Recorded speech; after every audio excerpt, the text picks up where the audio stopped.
김성환의 시사야.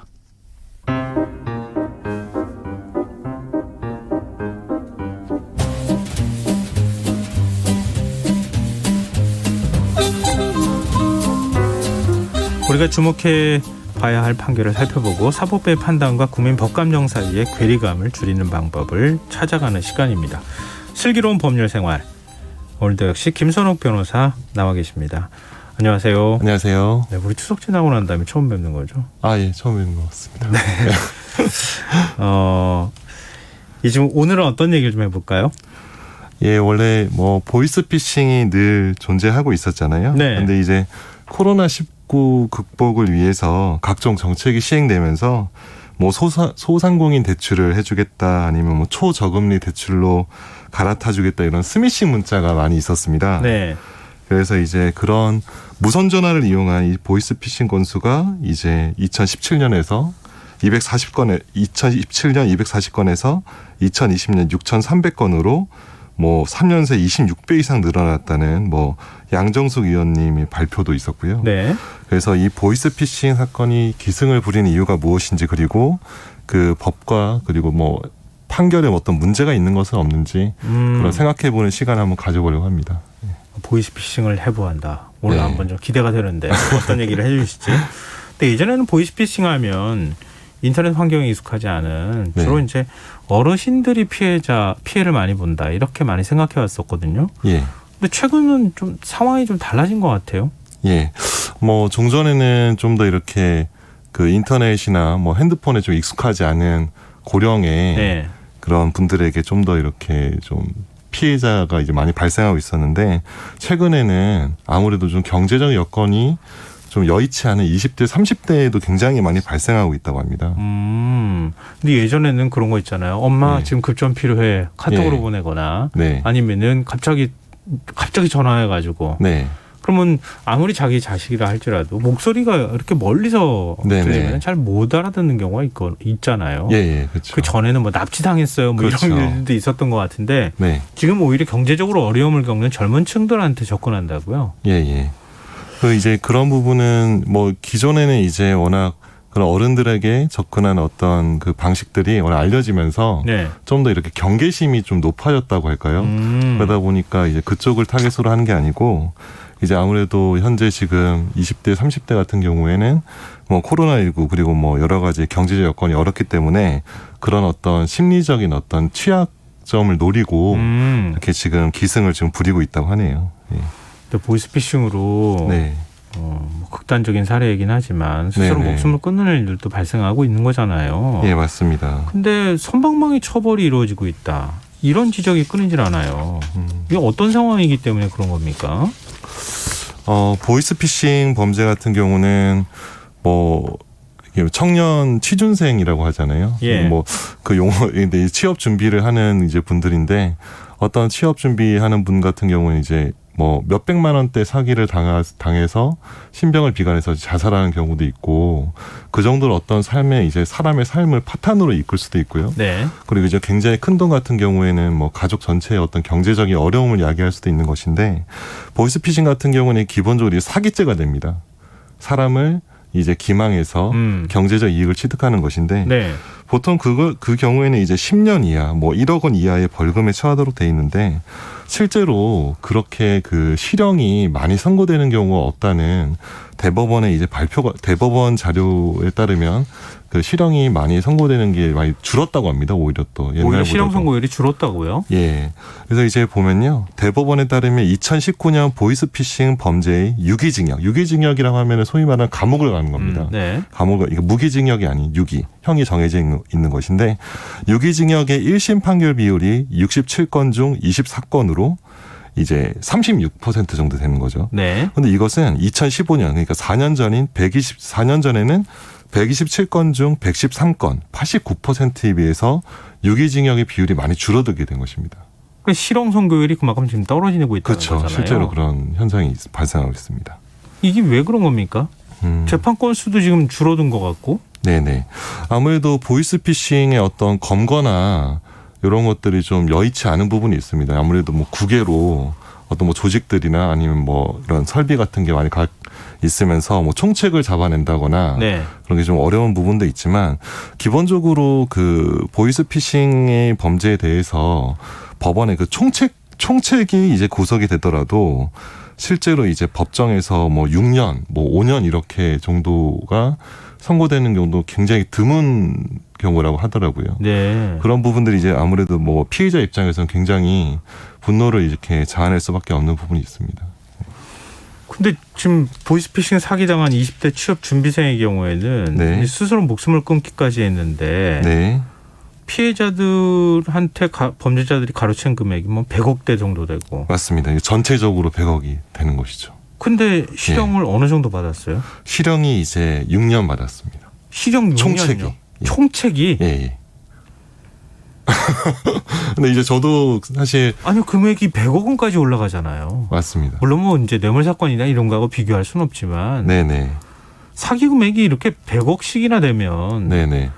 실형이 많이 나오지 않습니까? 예. 아니에요? 보통 이제 우리나라에서 뭐 많이 지적되고 있는 것이 화이트 칼라 범죄, 예. 경제 범죄에 있어서 굉장히 형이 낮다라는 지적이 예. 있습니다. 그거는 뭐 보통 뭐 이제 재벌 총수의 사건이나 그런 경우에서 뭐 툭하면 집행유예 나온다고 뭐 네. 그런 게 많이 지적이 되고 있는데 사실 뭐 어떤 절도나 강도 어떤 강력 사건에 비해서는 굉장히 형이 좀 낮은 편이죠. 강력 사건 만약 강도를 만약 100억을 한다고 하면은 6년이 나오진 않겠죠. 근데 저도 좀 이해가 안 되는 부분이 있습니다. 근데 이제 그 당시 판결을 보면은 이제 뭐 그러니까 범인이 수사기관에 자신의 범죄 사실을 상세하게 고백을 했다. 그리고 피해자의 돈을 일부 빌려줬다. 그런 점을 반영해서 징역이 이제 6년이 구형이 된 것입니다. 좀 이해하기 좀 힘든 판결이죠. 아니 그 총책이 네. 뭘 이렇게 감형받는 사유가 네. 구구절절 감형을 해줘야 되는 건지 네네. 이 국민 법감정으로 보면 네. 이제 그렇다는 느낌을 말씀을 제가 대신 전해드리는 건데요. 네. 지금 감형 사유가 과연 이게 될 수는 있는 겁니까? 이렇게 얘기하는 게? 보통 그 되게 신종 범죄 예. 혹은 마약 범죄 같은 경우에는 자신의 어떤 범행 수법이나 아니면 어떤 범행의 어떤 조직원들 있잖아요. 네. 연락처나 그런 것들을 이제 고백을 했을 때 검찰 단계에서도 이제 많이 좀 이렇게 고려를 해줍니다. 네. 검찰 단계에서도 이제 특정 범죄 같은 경우에는 이 경우에는 이제 좀 불기소로 처리를 뭐 일부 해준다거나 여러 가지 건수 중에서 예. 그러니까 좀 약간 혐의가 입증이 어려운 경우죠. 물론 네. 아니면은 실제로 구형을 좀 더 낮춰준다거나. 즉 검사가 기소는 하지만 판사에게 이 사람을 몇 년형에 처해 주십시오라고 할 때 이제 구형을 좀 낮춰주는 부분도 있습니다. 네네. 범죄 이제 어떤 수사에 협조를 하는 경우에는. 예. 그런데 보이스피싱 범죄 같은 경우에는 어느 정도 범죄 수법이 많이 알려져 있기 때문에 네. 범죄 수법을 상세히 수사기관에 말을 했다는 것이 감형 사유가 된다는 건 좀 변호인으로서 받아들이기 좀 어려운 부분이 있죠. 아니 밑에 말단 조직원이면 몰라도 예. 위에 총책이 그랬다고 감형을 네네. 해주는 건 말이 안 되는 거잖아요. 그렇죠. 그렇습니다. 범행 수법을 본인 스스로가 술술 네. 말했다고 해서 네네. 총책을 감형해주면 어떡해요. 예, 그렇죠. 조직원이 그렇게 얘기해서 총책을 잡았다 그러면 네네, 맞습니다. 말이 되는 네. 거지만. 만약 조직원이 만약에 총책의 연락처나 소지지를 말을 해서 잡았다면 예. 뭐 당연히 감형 사유가 될 수 있겠죠. 그런데 뭐 이런 그 윗선에 있던 뭐 가장 이제 높은 지위에 있는 사람이 뭐 6년 뭐 정도 받았다는 것이 좀 받아들이기 되게 어려운 부분이 있죠. 이게 듣기 불편한 말씀일 수도 있겠지만 네. 변호사 비싼 사람 써가지고 그런 거 아닙니까? 뭐 이제 뭐 100억대 사기이기 때문에 모르겠습니다. 그 뭐 수익을 얼마나 뭐 대다수는 이제 몰치를 당할 텐데 뭐 아무래도 변호인을 좀 뭐 그건 뭐 제가 좀 자세히 말씀드리기 좀 어렵네요. 하시는 질문을 제가 네. 드린 거 아닌가 모르겠는데. 실제로 뭐 그 어땠는지 제가 알 수는 없기 때문에. 예. 근데 아무래도 거의- 이런 판결 나오면 많은 국민들이 그렇게 의심을 하게 되는 경향이 있는 것이죠. 예. 그러니까 상식에 부합하지 않는 감형 네네. 사유잖아요. 네네. 근데 보이스피싱과 관련해서 이해하기 어려운 판결들이 또 있다면서요? 예. 지난 8월에 이제 해외에 콜센터를 꾸려가지고 네. 저금리 대출을 미끼로 금융 이제 사기를 했던 보이스피싱의 행각을 벌인 30대 총책이 잡혔는데 네. 1심 판결에서 이제 징역 2년 6개월을 받았습니다. 근데 이 당시에는 이제 31명한테 2억 3천만 원을 가로챈 혐의로 기소가 됐는데요. 네. 뭐 아까 전에 말씀드린 그 100억대만큼은 아니지만 어쨌든 31명의 그 사람에게 큰 상처를 준 범죄인데 당시 법원이 총책이 잘못을 인정하고 반성하는 모습을 보였다. 그리고 피해자 중 80%와 합의를 이뤘다고 감형 사유를 밝혔습니다. 이게 앞서 네. 말씀하셨던 것처럼 네네. 확인된 금액만 확인된 네네. 피해자만 하니까 요 정도 나오는 거지. 실제로는 확인되지 않은 피해가 훨씬 많습니다. 제 경험에. 근데 보이스피싱 범죄를 네. 말레이시아 사무실까지 두고 하고 네네. 네, 조직원들도 관리했는데 네.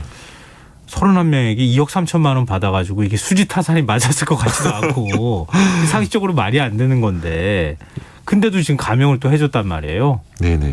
실제 보이스피싱 같은 경우에는 기소가 되는 경우, 그러니까 실제로 범죄를 한 경우보다 기소가 되는 경우가 굉장히 비율이 낮죠. 가령 만약 100억대 사기를 했다고 하면은 네. 실제 기소는 뭐 50억 정도밖에. 왜냐하면 수사기관에 밝혀내고 그 계좌 이체 인출 내역이나 네. 피해자가 밝혀진 것만 이제 할 수밖에 없기 때문에. 그런데 2억 3천만 원을 한다면은 제가 보기에는 뭐 그보다 이제 훨씬 더 상회하는 피해 금액이 좀 더 있지 않을까라는 의심이 드는데 네. 당시 이제 법원에서는 피해자의 80%와 합의를 이뤘다. 이제 경제 범죄에 있어서는 합의 부분이 되게 중요합니다. 이제 피해 보상이나 이런 것들을 되게 중요하게 보기 때문에 그 80%의 합의를 봤다는 것이 이제 징역 2년 6개월 나온 이제 대표적인 이유라고 할 수 있겠죠. 우리 이제 법의 구조에 대해서 좀 설명해 주셨으면 좋겠는데 일반적으로 형법이 있고 민법이 있잖아요. 네. 지금 이제 개인간 사인간에 관한 문제는 민법으로 얘기하는 거죠. 네. 그러니까 보통 당신이 이 사람한테 재산적인 피해를 얻은 거니까 두 사람이 그냥 돈 서로 주고 합의 보면 뭐 굳이 국가 공권력이 나서서 처벌할 필요가 없어 이렇게 네, 보는 그렇죠. 거예요. 이제 그 부분은 이 부분은 이제 민법 부분보다는 이제 형사 범죄에서는 이제 그래도 피해를 이제 보상해주는 측면이 되게 중요하게 됩니다. 네. 왜냐하면은 경제 범죄는 결국은 그 손해를 이제 보전해 주는 거는 이제 마음의 상처를 어떤 뭐 정서적으로 위로할 수는 없는 거잖아요. 네. 결국 돈으로 보상해 주는 것인데 그러면 이제 피고인 즉 가해자가 돈으로 보상한다고 하면은 그 부분을 양형에서 고려할 수밖에 없는 부분이 있습니다. 근데 이제 문제는 뭐냐면 그 80%의 사람이 합의를 해줬다고 하더라도 네. 그 사람이 피해의 전부를 받는 게 아닙니다. 대개는.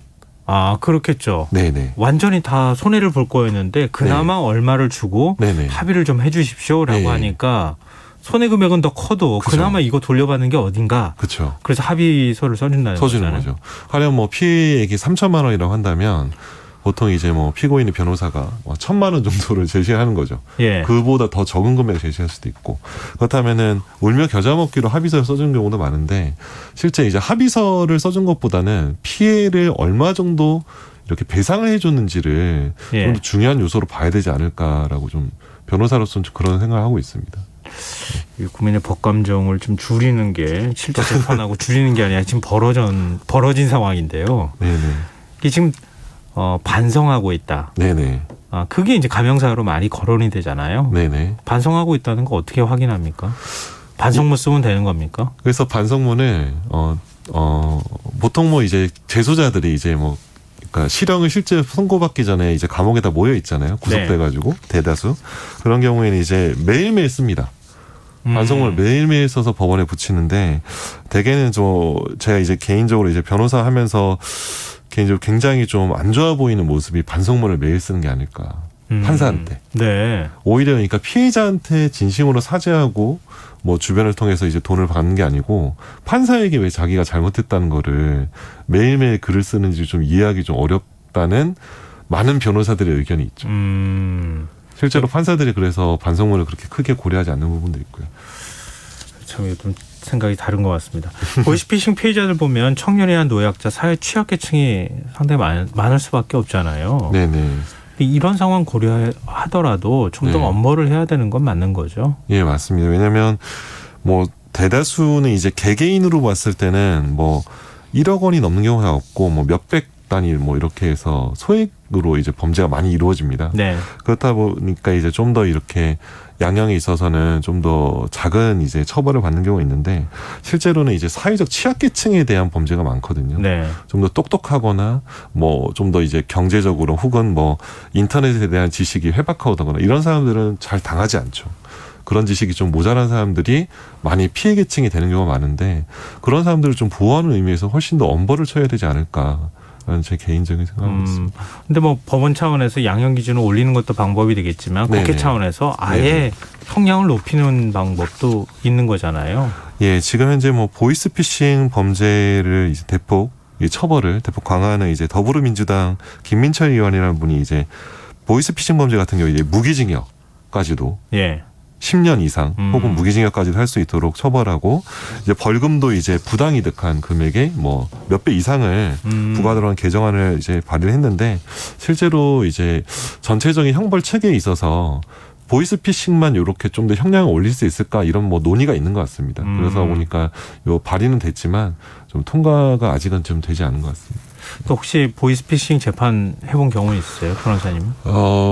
3번 정도 해봤습니다. 아 그래요? 네, 뭐 전달책도 해보고 인출책도 해보고 총책은 못 해봤고요. 네. 변호를 하는 거죠.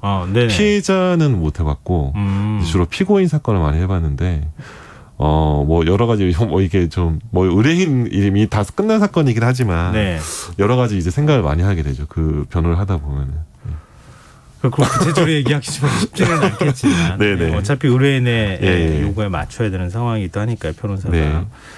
근데 지금 이제 재판에서 승소를 하더라도 제대로 된 피해 구제를 받지 못하는 경우가 상당수 있겠어요. 예. 보통 이제 경제범죄 같은 경우는 형사배상 명령 제도라는 게 있습니다. 별도로 민사소송을 제기하지 않고 범죄자를 상대로 이제 형사 판결을 하면서 할 수 있는 제도가 있는데 대개는 이런 사람들이 이제 자력이 없죠. 자력이 없거나 아니면 자력이 없는 것처럼 가장을 하기 때문에 실제 이제 그 어떤 뭐 판결을 받는다고 하더라도 집행이 어렵습니다. 그렇다 보니까 가장 중요한 거는 이제 뭐 그러니까 속아서 이체를 하거나 뭐 인출을 해서 건네줬거나 이런 경우가 발생했을 때 즉각적으로 이렇게 조치를 하지 않으면 피해를 사후에는 보전받기는 되게 힘듭니다. 그러니까 피해 입었을 경우에 법률적으로 어떻게 대처하는 게 제일 좋습니까?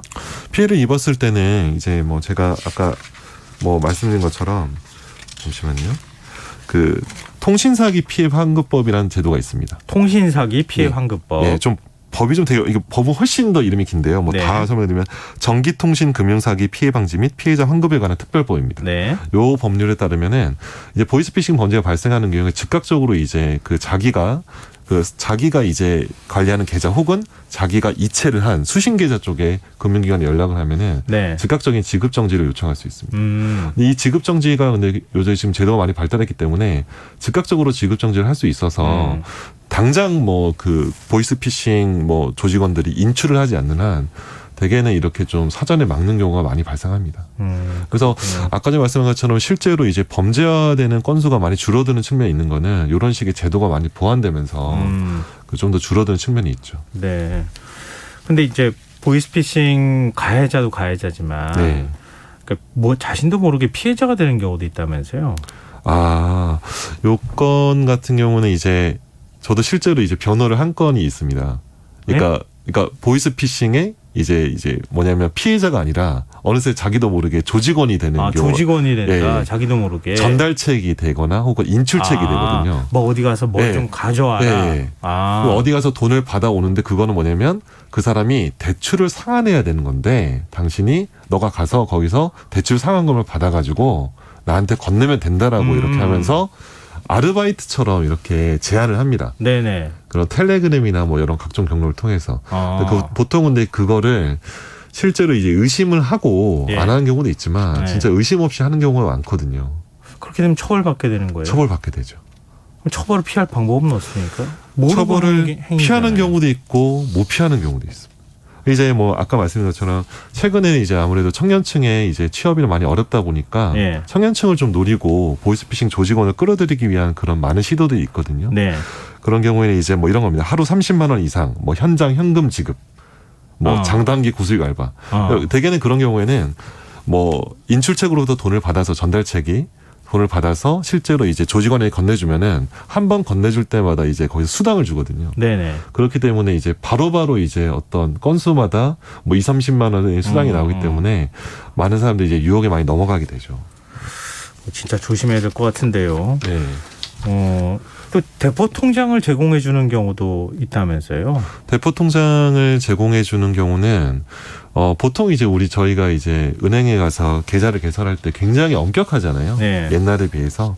그래서 대포 통장 같은 경우는 이제 전자금융거래법에 따라서 자기의 통장이나 뭐 비밀번호나 계좌번호를 타인에게 제공해서 그 계좌를 사용하게 하는 것 자체가 범죄가 됩니다. 그거는 자기가 이렇게 하는 행위가 보이스피싱 범죄에 해당하는 거라고 인지하지 못했어도 전자금융거래법으로 처벌이 되고 만약에 인지를 했으면 사기 방조가 됩니다. 아, 그렇군요. 무섭네요. 사기 방조는 뭐냐면 이제 방조는 이제 망봐주는 거죠.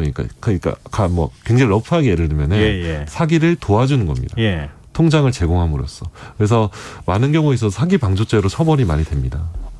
그렇군요. 지금 정부 차원에서 좀 더 적극적인 대책을 마련해야 되는 거 아닙니까? 예. 이 정도 이렇게 돼버리면은. 정부 차원에서 이제 보면은 뭐 이런 범죄 같은 경우는 이제 뭐 경찰만의 할 수는 없는 거고요. 예. 기본적으로 어떤 통신 수단을 통해서 범죄가 이루어지는 거기 때문에 뭐 방통위, 과기정통부, 금융위, 경찰청이 이제 보이스피싱 관련해서 작년에 이제 보이스피싱 척결 종합대책을 마련해서 뭐 전 국민 대상으로 경고 주의 문자를 발송한다거나 최근에 요새 스미싱 문자가 되게 많잖아요. 네네. 그런 경우에 이제 은행권에서도 이제 발송하죠. 우리 은행은 그런 거 안 합니다. 이런 식으로 그런 것들을 이제 캠페인을 전개한다거나 아니면 어떤 제도 개선이나 기술적 대응.